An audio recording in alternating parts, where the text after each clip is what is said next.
শতক জমি বিক্রি করে উনি একবার পতাকা বানাইছে। বাপরে বাপ, আপনারে একবারে বাংলাদেশের মাঝখানে টাঙ্গাইয়া ধোয়া দরকার ছিল।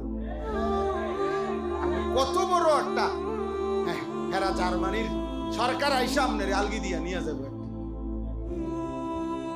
কি অর্থ আছে এটা? পাগলামিরও তো একটা সীমা আছে, পাগলামিরও তো একটা সীমা আছে। ওরা এই খেলাটাকে সারা পৃথিবীতে এই পরিমাণ আমাদের কাছে প্রচারণা করছে যে আমাদের প্রত্যেকটা মানুষকে নেশার মতো, জাদুর মতো বানায় দিছে।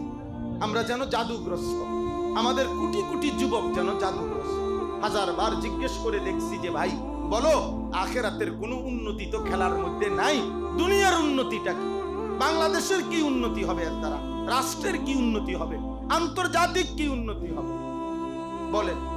এই ফুটবল ফিফা, এই ফুটবল বিশ্বকাপের দ্বারা পৃথিবী থেকে হত্যা সন্ত্রাস বন্ধ হবে? এর দ্বারা পৃথিবীতে ধর্ষণ, নারী নির্যাতন বন্ধ হবে? পৃথিবীতে অন্যায় জুলুম নির্যাতন বন্ধ হবে? পৃথিবীতে যুদ্ধ বন্ধ হয়ে যাবে? পৃথিবী রাষ্ট্রে রাষ্ট্রে যে মারামারি করছে এগুলো বন্ধ হয়ে যাবে? তো কি হবে? কিছুই হবে, কিছুই হবে না, কিছুই হবে না।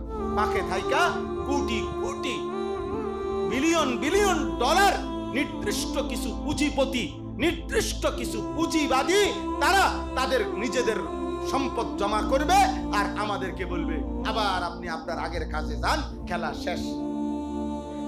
খেলা শেষ বলবে, ব্যাক কল, খেলা শেষ, যা আবার তোমার দোকানদারি করো, যা। কয়দিন তো মাশাআল্লাহ লাফাইছো, লাফানি